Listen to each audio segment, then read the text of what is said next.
I'm kind of sad. This is like week 4. You guys sad? Yeah.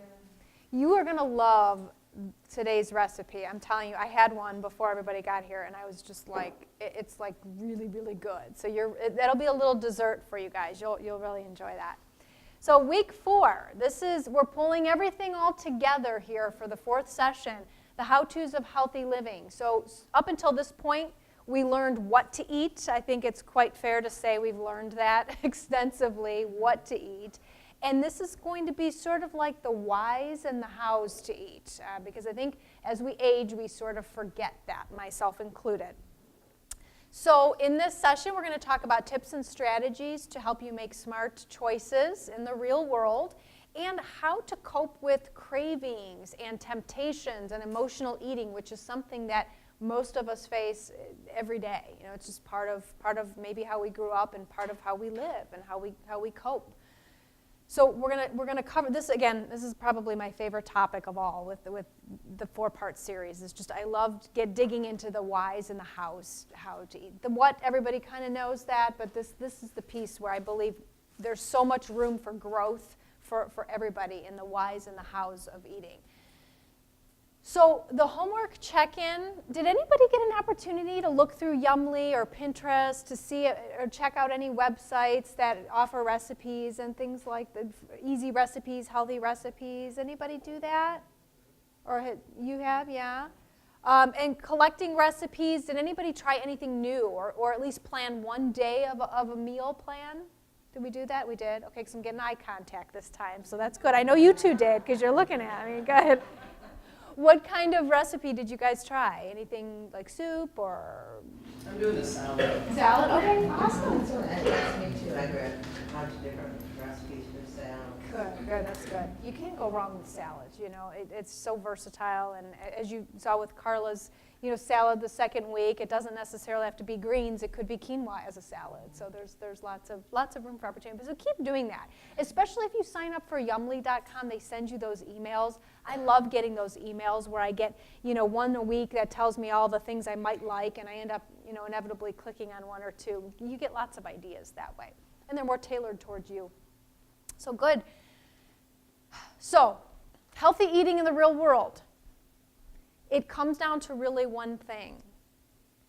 It's not necessarily what you are eating all the time, but it's are you doing this consciously? Another word for conscious living and conscious eating is mindful eating. You've heard of the term mindful eating. It's kind of more of a buzzword when it comes to the whys and the hows. But conscious living and conscious eating is just being aware of what we're doing, okay? So I boil it down to, we can know what to eat, we can have the perfect model and all the tools that I gave you of what to eat, and then in putting that into place, there's always going to be the option of eating the pizza or this. So when we're faced with the pizza or the nice healthy green salad, with grilled salmon on it, it sometimes is very easy to choose the pizza, but when we go to that point, how do we make that decision? It's kind of like coming into the now and being conscious of our choices. That's how healthy living, how you sustain it, because you know the what. Conscious living, eating with awareness is really the how. How do you do this for the rest of your life and not beat yourself up when you eat a slice of pizza once in a while, being aware. So, are you living consciously? Most of us aren't living in our bodies.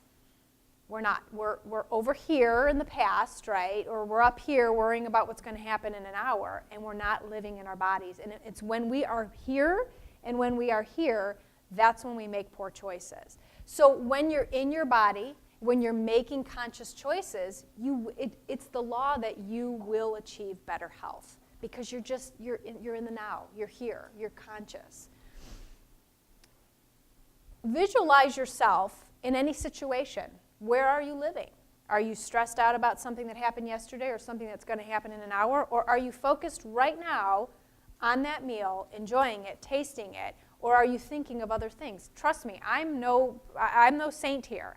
I have a really big problem with this phone and Facebook when I'm eating a meal. Really big problem. All of a sudden I sit down and bloop, hit that, and I'm stalking everybody on my Facebook, feed, and it's like, why am I doing this? As I'm eating, and then before I know it, I'm like, the meal's gone. Where did it go? And I wasn't in the moment. I wasn't with my food.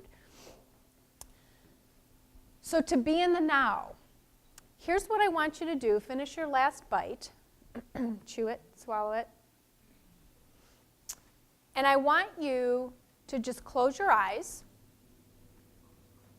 It's going to take just a few seconds. I want you to close your eyes, and I want you to breathe in and breathe out. And do it again. Focus on your breath. Breathe in through your nose, out through your mouth. One more time. Breathe in. Focus on your breath, out. We'll try one more time. I want you to focus on the air going into your nose. Breathe in. See that oxygen going in and breathing out, the carbon dioxide. And one more time. Breathe in and out. Okay, open your eyes. Any opportunity that you don't feel like you're in the now, your breath is always in the now. So for you to get back to this present moment, whether it's before you eat, stopping in the middle of eating, after you eat, stop and just take 3 breaths. Close your eyes or not, but just focus on that breath, because you can't breathe anywhere but in the now. So I use that a lot for myself when I find myself getting stressed out about something. We got a lot of events going on today. Right after here today, we have Dr. Mark Hyman speaking downtown at the store, at our downtown Cleveland store at 7 o'clock. And oh, by the way, the World Series is also going on downtown at like 8 o'clock. And we're like, wah! So during those times, sometimes you just got to stop and come back to center and breathe. So you will improve every area of your life when you spend just a fraction of your day living in your body. And starting really with our food choices and when we sit down to a meal. Just be with that food. Be with that food. So what conscious eating really is, in my definition, is paying attention to what you eat, right? So we've learned that so far. But I want you to go as far as to, when you think about what you're eating, I want you to think every single piece of food that you eat affects every single cell of your body. Now, does that mean you're always going to make the best choices? No, but you're conscious of that, okay? This food just isn't going in and coming out the other end. It's having some sort of effect on my body. So consciously understand that. How you eat, actually tasting your food, rather than shoveling it down as you're looking at Facebook, right? And sensing hunger and fullness. How hungry am I? How full am I? Am I overfull? Oftentimes we don't realize when we're not in our bodies eating. And of course, why you eat. We eat for so many reasons, not just hunger, right? We eat for sadness and boredom. My biggest thing is procrastination. I can promise you, if I am avoiding a task, project, whatever it is, I will find a reason to eat. I'll have my lunch done by 11 o'clock because I really don't want to start that task, right? So you have to kind of find your triggers. We all have triggers. Mine is procrastination. When I'm upset, I don't eat. When I'm happy, I eat, but not overeat. But when I'm procrastinating, yes. Stress is a big one. A lot of us are stress eaters, and we don't realize it because we're so used to doing that. So it's all 3 of these: what you eat, how you eat, and why you eat. So what you eat. Again, we've been through this, but I want to leave you with this thought. Because I don't want you to ever think that if you are addicted to a food, I don't ever want you to think that it's your fault. Because Dr. David Katz says, we have attractions and addictions to sweet foods and salty foods. Not fruit. We're not addicted to fruit. We're addicted to sugar oftentimes. Candies, sweets, cupcakes, brownies, that just such good stuff, sugary stuff, sweet beverages, soda. We're also addicted to salt and salty kind of carbohydrates and fatty foods, bakery, think fried foods, comfort foods, right? So Dr. David Katz says our attraction to sweet, salts, and carbohydrates and fat is hardwired from the Stone Age. So we were brought into this world with this wired in our bodies, okay? So it really isn't our fault, but we do have a choice. So what this means is you were born to crave chips and chocolate, not broccoli or Brussels sprouts. So we have some work to do. I said that on the very first week. What we feed our body most, it'll crave. So we have to almost inundate our bodies with these good, healthy foods to get them to start to attract and really crave these foods. Otherwise, we're going to take the easy way out because that's what our bodies are set up to prefer. And if that's not enough, here's what I really want you to know. When you eat these salty, fatty, sugary type foods, these trigger your brain to release opioids and dopamine. So these are those chemicals that compel you to overeat. These are the same chemicals that are lit up in your brain or in the brain of people who are heroin addicts. Same pathway lights up. And when that pathway lights up, it says grab another handful. And so you grab another handful. You grab another handful of chips or, candy or M&Ms. Pathway lights up. Grab another handful. These pathways are not lit up by fruits and vegetables, right? Because they're satiating. It does not trigger those pathways. So I want you to know that when you go towards that bowl of French fries, this is why I kind of stay away from them, because I know what this is going to do to me. I've gotten in this trap before, or those tortilla chips. I told you guys that's my trigger food. And I don't care if they're sprouted or not, right? They're crunchy, they're salty. It's still going to have that effect. I know in the back of my mind, this is what's going to happen. Pathways are going to light up. So I want you to just be aware of that when you reach for anything that is processed or not whole foods, right? That your body it's just going to take over, and it really isn't our fault. So we have to understand that these frequent consumption of these foods will be altering our brains in ways that will make us overeat.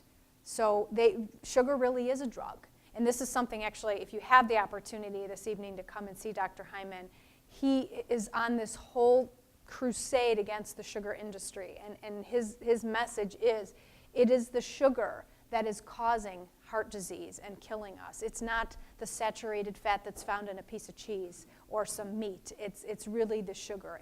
And this is just fueling the fire, and the fact that it's so addictive. So we talked about all the good things to eat, but I just want to leave you with that. So when you start eating these foods, understand this is what's happening in your body, and it's not your fault. You don't have a flaw. It's just how we're wired, okay? So how and why you eat. Are you really hungry? Have you ever stopped to ask yourself, am I just eating because it's there, or am I really hungry? So to you, I want some answers. What does real hunger feel like to you? How do you know when you're hungry? What signals do you get? Gnawing. Gnawing, okay. Like a feeling in your stomach? Anybody else? I get grouchy. Grouchy, me too. Oh, nobody wants to be around them when she's hungry. Nobody. Headache. Yeah. Headache, yep. Foggy, brain fog, a lot of people will get. Just that physical hunger, the growling, right? Do you ever eat when you're not physically hungry? Anybody here ever eat when you're not physically hungry? Yeah, of course. Yeah, we all do. We're human. Why would you eat when you're not hungry? What are some of the reasons? I shared my procrastination. Any reasons for you that are trigger reasons? Stress. Happiness. We do eat when we're happy. I mean, you're at a party where all those people aren't starving, right? And they're not starving the entire length of the whole party. You're around other people. Studies have shown you're going to eat more, right? You're going to eat more. You watch who you hang out with, because if you hang out with people who are overeaters, you're going to be an overeater too. So, hang out with slow eaters. See who could be the last one to finish their meal. You might be there all night, but hang out with slow eaters. Stress, happiness, sadness, frustration. If you don't know what your triggers are, I challenge you, and I'm going to challenge you at the very end to figure out what they are. Pay attention, because you're going to need to turn that light on to the darkness of what's going on and why you're eating. Otherwise, you're going to be in that little hamster wheel, and you're going to wonder why can't I get these last 10 pounds off? Why can't my blood sugar come down? Why am I snacking on these chips and my cholesterol just won't go down? It might be because you're eating because you're not hungry, and there's another reason that you're eating, and we need to tackle that reason head on. Most of us don't want to tackle that reason head on because it's painful. It's painful to sit there and have to deal with a project I don't want to do, right? It's painful to have to actually feel the sadness in your gut and cry. That's raw, right? We try to bury it with food, and the food's just that temporary Band-Aid. Band-Aid always falls off, and then you've got the rawness there again. So really getting back to our roots and dealing with the issues that are at hand. So those always list, you always list little internal kinds of things that cause people to eat when they're not really hungry. But there are some really compelling external things, and one of them is advertising. Oh, absolutely. And, you know, it seems to get dropped off these lists, but I think that it's really important that people understand and pay attention to how they're being led, not only to eat, but to eat like not necessarily appropriate or healthy things. Well, yeah, you think about the advertisers. Who's advertising? We don't have Apple Farms advertising, you know? We don't have broccoli and Brussels sprouts, and we don't see that. It's all the junk food. So that should be more of a reason for you to get a little bit angry, because you're being manipulated, absolutely. And not only that, is these foods that I talked about, the salt and the sugar that are in foods, did you know, when I found this out, I was so mad, you're going to be so mad when I tell you this, did you know that when these companies, the Nabiscos and the Kellogg's and these sweet kind of snacky companies, when they're creating these concoctions of salty, sugary foods, they do studies on people and they have them eat the food. And at the point where that subject cannot eat just one, they reach for the second one, the potato chip, but you can't eat just one, reach for the second one. They want to get to that perfect formulation of the food so that when you can't stop eating, that's the recipe.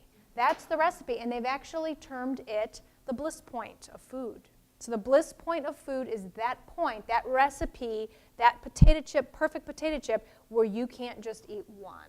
And I think it's only 1% of the population, and we all hate these people, that can eat just one and walk away from that potato, that bag of potato chips. Most people can't do it, and these companies are profiting on manipulating us. And so that should just make you never want to buy another bag of potato chips again, because they know what they're doing. And then the advertising on top of all that makes it even worse, because the chips are there, but when they're opening the bag on the TV and the people are crunching them, and then you get that in your mind, gosh, I could really go for a potato chip, right? It's all a manipulation. Again, pay attention to what these ads are, and you have to decide, do I really want to be manipulated, or do I have a mind of my own? It can be tough. And another thing is pay attention to the coupons that you click, okay? Because most of these flyers that you get that contain coupons, except for paper goods, etc., are really all salt and sugar kind Sugary of cereals, foods. and Yeah, right. Totally that agree. You really probably finding should them just for walk apples. right down that aisle and not bother. I agree. It's manipulation, so at least you're aware of that now if you weren't already. Thank you for that. That's a good comment. So there's not just physical hunger, right? There is physical hunger. We know what that feels like. There are actually 4 core human hungers. The first one is what we call urgent hunger. Second one is pleasant hunger. This is the ideal hunger. Then we've got thirst hunger. We sort of talked about this in the past couple of weeks. And then we've got head hunger. So,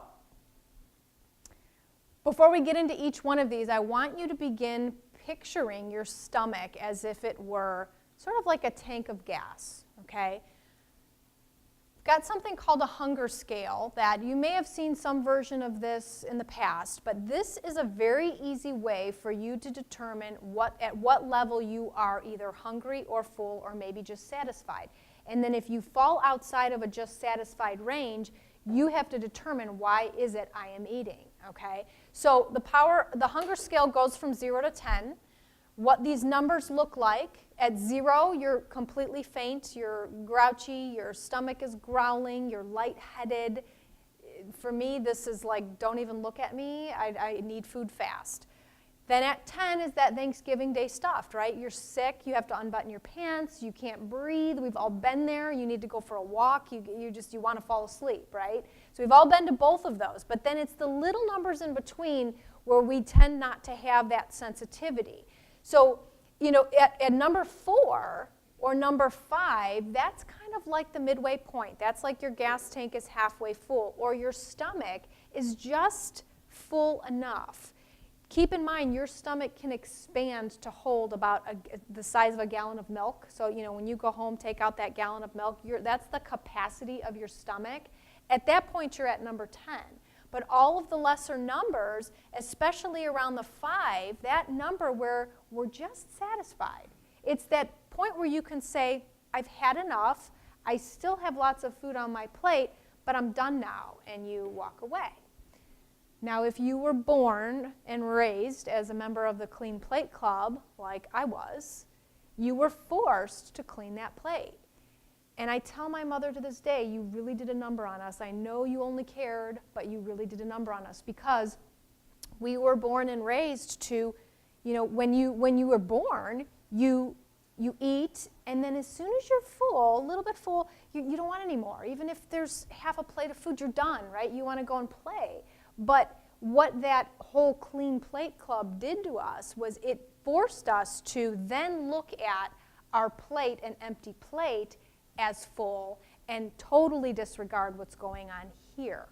So it's tough. Trust me, I was raised that way, and it is really tough, but it's possible. All you have to do is come back in the now, tap into where am I at on the scale, because and you may not know all those numbers, but we all know what 0 feels like, and we all know what 10 feels like. So, and I'm going to challenge you at the very end to do like a 5-day little challenge of getting to know your stomach a little bit better. And this could be all you need. If you're struggling with those last 5 pounds and you can't get them off, it's because you're probably eating in the 5, 6, 7, 8 range. Your body will naturally settle to its healthiest weight when you're eating between a 4 and 5. You start eating in the 6, 7, and 8, this is your body saying, I don't need these extra calories, so guess what? I'm going to store them as fat. You don't need to calorie count. You just need to tap in, be in the now, and just figure out what's going on. But figure out those numbers. Do a little experiment. Like I said, I'm going to challenge you. So, urgent hunger. This is that desperate, faint, unstable feeling, the 0 to 1 range. What it's caused by, and I see this often. Well, first of all, we know there's not enough calories in the bloodstream, right? Our blood sugar gets low, so we get really weak. But it's also caused by erratic meal patterns, skipping meals, waiting too long to eat, not scheduling, which is why last week I talked about very important to make sure that you're on a schedule with your meals. Never allowing that 4 to 5 hours to go past, because if you're longer than 5 hours, then you're going to get into that 0 to 1 range, right? So erratic meal patterns will cause that. So when you're eating highly processed foods will also cause that, because they digest rapidly, spike the blood sugars, plummet, then you're back down to the 0 or 1.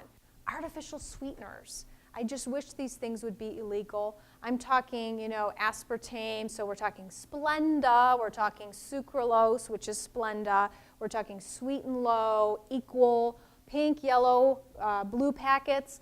All of those things mess with your ability to sense hunger and fullness. They give you an artificial hunger where in fact you're not really hungry, but your body thinks it's hungry because of that artificial sweetness. So know if you're doing any of those things, that's not helping you figure out if you're hungry or full. In fact, it is triggering hunger that may be actually false hunger.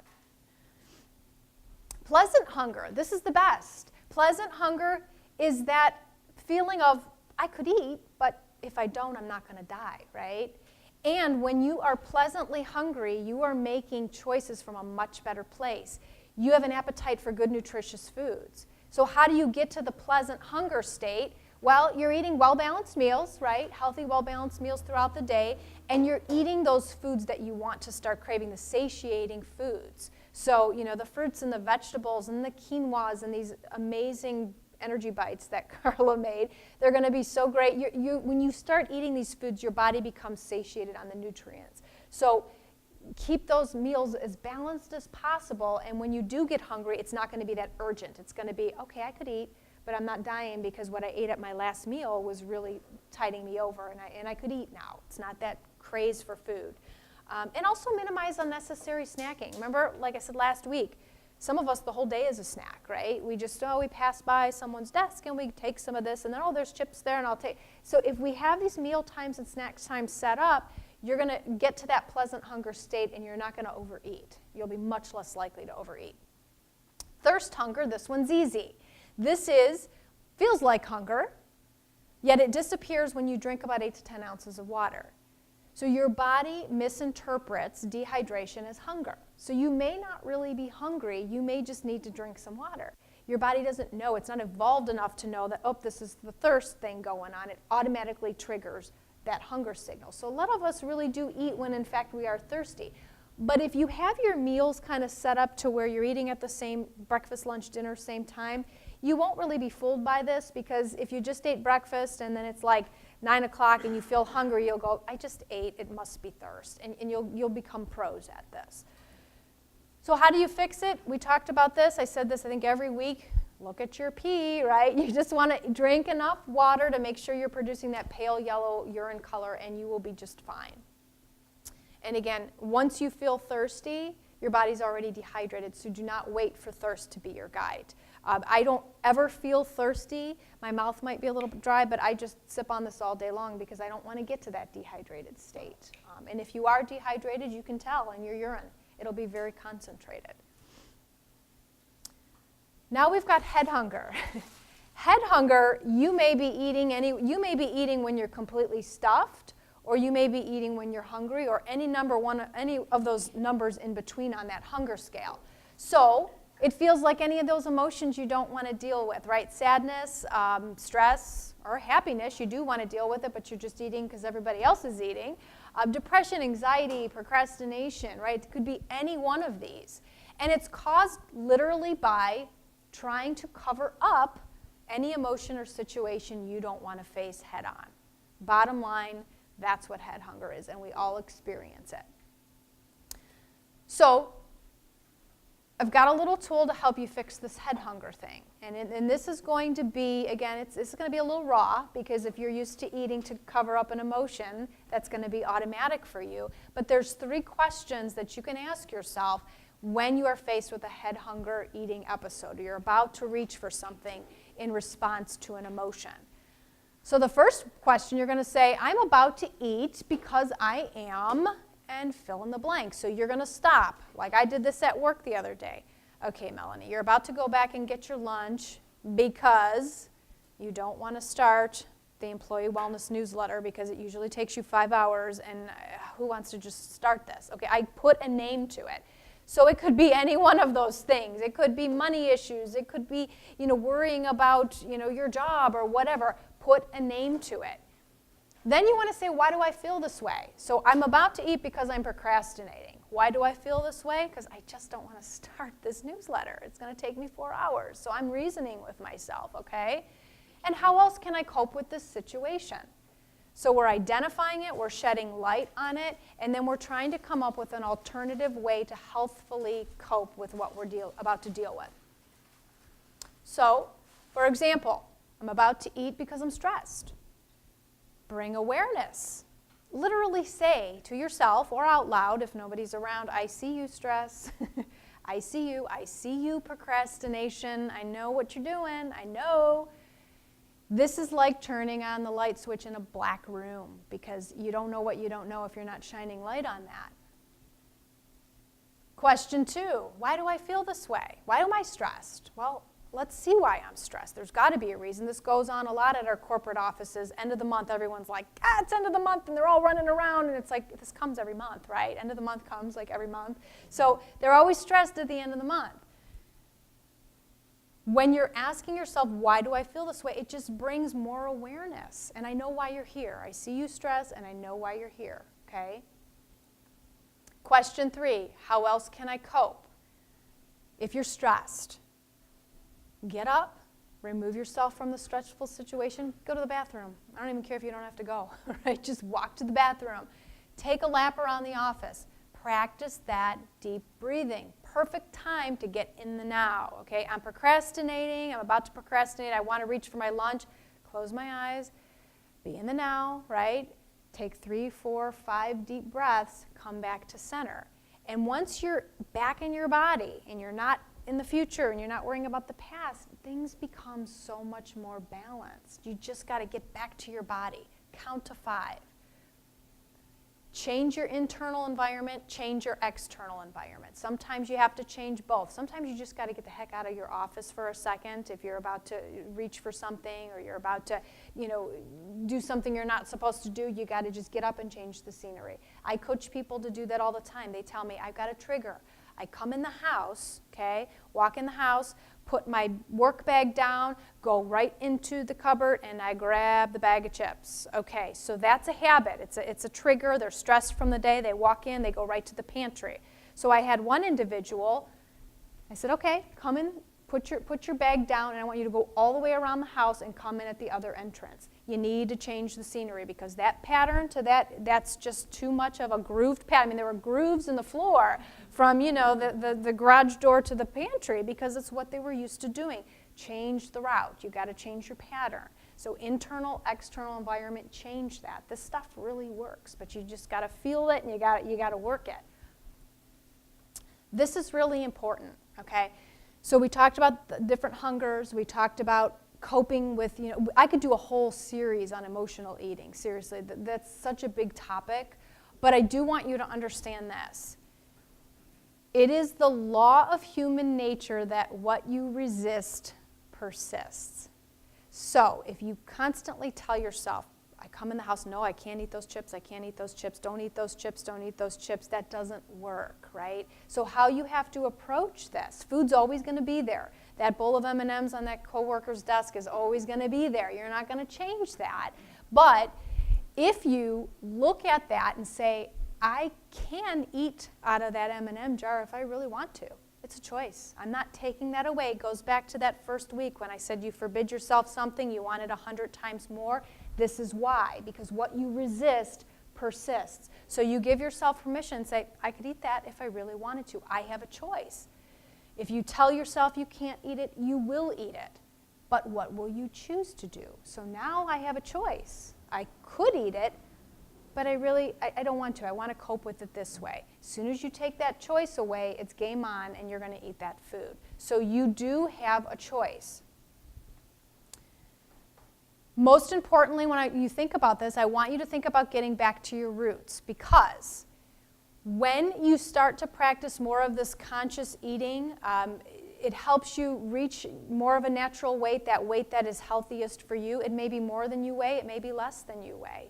That natural weight is the weight that your body settles at when you're really taking care of yourself. We can all take lessons from the most brilliant eaters of all. Anybody have any idea of the most brilliant eaters on the face of this planet? Yep, you got it. You ever watch a baby eat? It's amazing. You watch a baby who's bottle fed or breastfed. They're drinking that bottle, and when they're done, I don't care if there's half a bottle left, they're done. And I don't care what you do, they're not going to finish that. So we all used to be there, right? But sort of we grew up and we learned that food can taste really good, and when we're depressed, sometimes Ben & Jerry's tastes even better, right? So we've kind of trained ourselves this, but we can undo that damage. So why are they so brilliant? When you watch them, they eat to that 0 to 3 on that hunger scale. They start to eat when their stomach is grumbling, and if you wait too long, you're going to be sorry, right? They're going to be screaming so loud that you're never going to be able to calm them down. They know when they are hungry. And they never feed their emotions. They feel them, right? When's the last time you saw a baby with a wet diaper just say, give me some Doritos, my diaper's wet? They're ticked. They want their diaper changed. So they know how to feel their emotions. And they enjoy their eating experience. They can taste and smell, and they feel the texture. They play with their food. Not that I want you to do that necessarily, but they actually taste their food. And so when they eat, it's a much more enjoyable experience. So what I want to do, anybody allergic to mint at all? No? Okay. So we're going to do a little exercise, and this exercise is more of like eating and living in the now.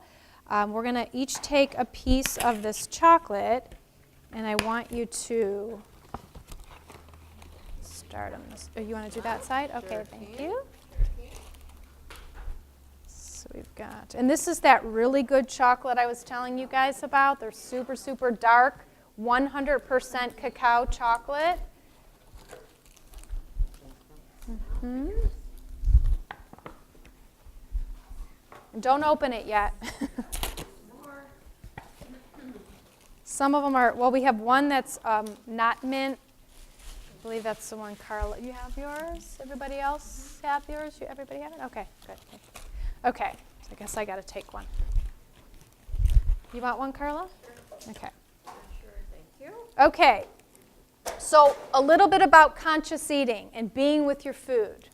What I want you to do is I want you to look at the wrapper, kind of study it a little bit, feel it in your hands. Then I want you to smell the wrapper. Doesn't smell like anything. Now tear off a little corner, and I want you to smell it again.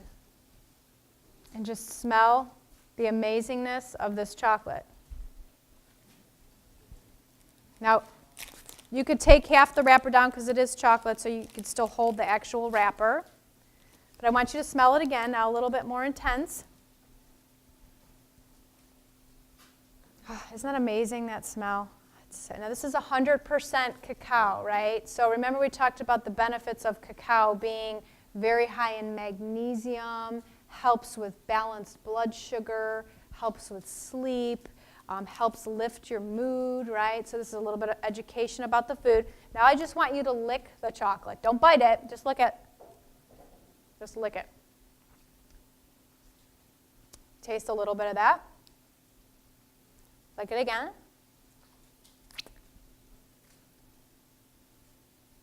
So you probably have a little bit of the saliva going now. A little bit of that saliva going. Now I just want you to take one bite and leave it in your mouth. Let it rest on your tongue. Maybe move it around. It's bitter, isn't it? You don't like it? Yeah. It is really dark. And if you want, we have some other ones too you could try. Let it melt a little bit. And feel that bitterness, and that bitterness is all of those antioxidants that are really helping to cool inflammation down in the body. It's probably melting. Let it melt a little more. Get that mouthfeel. This is the stuff I could have sworn Carla was feeding me, like baking chocolate, but I love this now. I wouldn't have eaten this a couple of years ago. Now I love this stuff. Now you can go ahead and chew it and just let it and swallow it. That is how your experience of a first bite of food, or one or two or three, maybe not that long. People would think there was something wrong with you if you took that long to eat a bite of chocolate, but tasting your food, being with the experience, the sensory experience of eating. You can do this with a raisin, you could do it with an M&M, you could do it with anything, but just really sit with that food to feel what it feels like and experience that sensory feeling of food. And you're being in the now, right? We were with this food. I mean, we were really with this food. So I encourage you to try that once in a while because it really is helpful to bring you back into the moment. And if you want to try any of the other ones that are not so dark, you can feel free. We've got some great, Carla will talk about the other alternatives. So when you're with this question of, okay, I'm with all of these emotions, ask yourself, WWBD. It's not what would Jesus do, it's what would the baby do, okay? We're feeling stressed, the baby wouldn't run for, a bowl of ice cream. Baby would probably just be mad and just stomp their feet. I have a really good friend who has almost 3-year-old little boy, and she told him, "You're going to take a nap, JD." He says, "I am not taking a nap. I am not taking a nap." And he went in the other room and he was playing with this train set, and he said, I am not taking a nap. I'm just not. He wasn't reaching for food. He was mad, and he was just taking it out on his little feet and stomping and stomping. we need to learn and understand how we need to get back to our roots and really feel our emotions. So what would the baby do? Check the hunger scale. First of all, am I hungry? Because I could be, and if I am, then eat. But if you're at a 0 to 3, eat. Try at that 4 to 5 to stop eating. And if you're greater than that 5, if you could say, I'm really not hungry, I'm actually quite satisfied, and I want to eat something, okay, what would that baby do in this instance? And don't forget, you used to be a baby, right?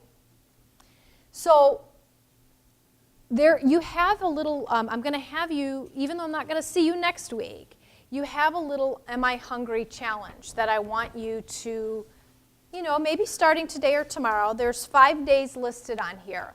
And all I'm triggering you to do is before, during, and after each of your meals, put the number to where you feel that you are at on that hunger scale. So before breakfast, I might be at a 0, 1, or 2. During the meal, let me stop. Where am I at now? After the meal, where am I at now? Do this for 5 days for all your meals and snacks. And I gave you some guidelines here as well to help you with this.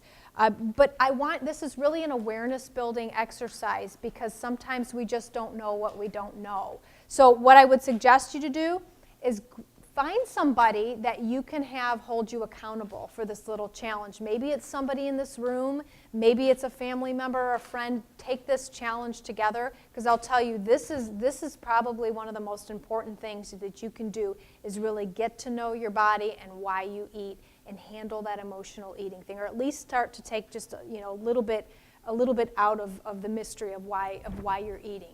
This is a huge awareness building exercise. So I'm going to challenge you to do that. I won't be here next week to check in on you with all the non-eye contact faces, but really this will really, really help you. Some other tips to help you eat more consciously. Seriously, be the slowest eater at the table, right? Really, if you're sitting there and you're enjoying the conversation, that means you're eating more consciously. Do you ever try to take your fork and just put it down a couple times while you're eating? Rather than shoveling it in, just take it down, take a breath, pick it back up. There's no harm in doing that. This one we all know, use smaller plates and bowls, but truthfully, if you put the same amount on a smaller dish, it looks like a lot of food. And a lot of this is visual, same with cups. I have this, they say a glass of wine is 5 ounces. I beg to differ. I think it should be 8 or 9, but that's the portion size, 5 ounces, right? So I have one of those big balloon glasses at home, right, for red wine. And it looks quite pitiful when you put 5 ounces in a big balloon glass. I mean, it looks like there's that much wine in that. I said, oh, no. We have to change this because I feel deprived. So I got little glasses that hold exactly 5 ounces. It's a wine glass, very beautiful wine glass. They're probably not red wine glasses, but they're small little glasses like this. And so I know it holds 5 ounces. And as I go to pour myself a glass of wine, I put the wine there, the glass there, and I pour it up, and I pour it up all the way to the tippy top to where I have to lean over it to slurp it out because I'm not going to cheat myself, but that looks like so much more. You put it in a big glass, you're just like, what's this? So sometimes you have to just play these little games, right? But smaller cups, smaller bowls really do work because you put less in them and you're still satisfied, right? You're going to put more in a bigger bowl, but if you don't have a choice, like that wine, I can't put any more than 5 ounces, and it's amazing how that works. And also, just eat. I could take a lesson. I might do this challenge myself. Put the phone down. Stop the Facebook and email checking, and just try one meal a day. Just one meal a day where you're just eating. Not eating and driving, but just sitting and eating. It might be lunch. That might be the easiest time. Might be dinner with your family. But just, avoid all the extracurriculars if you can. Or just pick one of these that you can do, So I gave you a recipe. In addition to Carla's recipe, I found this to be very, very interesting. This is something called a Craving Crusher lemonade. This is a lemonade that is not like a lemonade you're going to get at the zoo or, Cedar Point. It's a lemonade designed to help you decrease cravings, especially for sugar. I do the Craving Crusher lemonade about 3 o'clock. That's usually when I get a little bit like low blood sugar and I want to eat everything in sight. So I'll eat some raw veggies and I'll do the Craving Crusher. But what it is it's just water, chia seeds, fresh lemon juice, and something called L-glutamine. L-glutamine is an amino acid that's important for the body. It helps your body, the L-glutamine especially helps your body fight cravings, especially for sugar and for alcohol. Helps you actually burn fat and build muscle, protects you from digestive issues, strengthens your immune system, and detoxifies your body at a cellular level. And if you have issues with blood sugar, helps you also balance your blood sugar. So it's a powder. It's an amino acid, little scoop that comes in the powder, in the container, and you put a scoop of that, you put a tablespoon of lemon juice, the chia seeds, water, you shake it all up. I usually do it in my little shaker cup, and that's something that really does help fight that craving for sweets. So if you get that, and you really want to fight that and you don't want to dig into that bowl of M&Ms, try that. We sell the L-glutamine powder at Heinen's in our, our supplement, our wellness aisle. So if you shop at the downtown store, Carla can certainly ship. But this works. I'm telling you, this stuff works. Mm-hmm. Why the chia seeds? The chia seeds kind of help give you a little bit of extra fiber, and they're filling. So like and if you don't like chia seeds, you don't have to add the chia seeds. But for me, I find that just provides a little bit of fullness because they swell in water. So it just makes you feel like you've had something, substantial, mostly for the fiber. And the lemon juice, because lemon cuts the craving for sugar. So anytime you have something sour, it'll always help you fight the craving for sugar. But there is a precaution with L-glutamine. It's a natural amino acid. It's something that we get in food. But if you have liver, kidney, psychiatric or seizure disorders, or if you're on any meds, just ask your doctor if it's contraindicated. I have to put that on there because there's a couple contraindications if you overdo it on L-glutamine. But you won't if you do a scoop of this in the water. I mean, really, a lot of people aren't getting enough of L-glutamine anyway. But yeah, just have to put that little disclaimer there. Okay, so now I'll be sticking around if anybody has any questions, but I want to hand it right over to Carla. She is going to prepare, these are so yummy, they're called Easy as Apple Pie Energy Bites, so enjoy. Okay, thank you, Mel. Good afternoon, everyone. I love it, WWBD. Love that, and it works. Just think about it. Mel really nailed it. Anytime you're multitasking and eating, you don't taste the food. And lately, with all the Indians and sporting events on television, so many of us are watching television and eating and feeling a little stressed from the game. We're really not tasting the food. I'm not telling you to turn the television off, but WWBD works. So here we go with this week's recipe. Carla's Easy as Apple Pie Energy Bites. So simple, so delicious, meets all the parameters of how I like to cook. There are superfoods involved. It is very economical. It is very filling and nutritious. Takes no time at all to do. So if you have your recipe in front of you, we'll get started. We are simply going to get a bowl, and we are going to dump all the ingredients into the bowl. And we're going to start with 1 1/3 cups of oatmeal. And oatmeal is very low in calorie. It is plant-based. It is considered a superfood. It's very high in fiber, very, very high in trace elements and minerals and nutrients. One in particular is the trace mineral silica. And silica is very, very, very good for our hair, skin, and nails. And it's quite abundant in oatmeal. To that 1.5 cups of old-fashioned oats, we're going to add 1 cup of apples. And mine are right here. I already put the cinnamon in. There go the apples. Just dump away here. We are going to add 1 cup of almond butter. So here we are with the almond butter, about 1/2 cup of almond butter. Again, protein, wonderful flavor, Almond butters, good fat. You heard us talk about good fat the past couple weeks. And that's just almonds ground up, right? Yes, Almond there's butter. one ingredient, almond butter, just almonds, nothing else. This happens to be the Heinen's almond butter. One ingredient, no added sugar, no preservatives, nothing you can't pronounce. Next, a little secret ingredient here, which really, really boosts the nutrition of these energy bites, but you really don't know what's in there, so why not add it? Flaxseed. Okay, flaxseed comes from the flax plant. It is plant-based, therefore.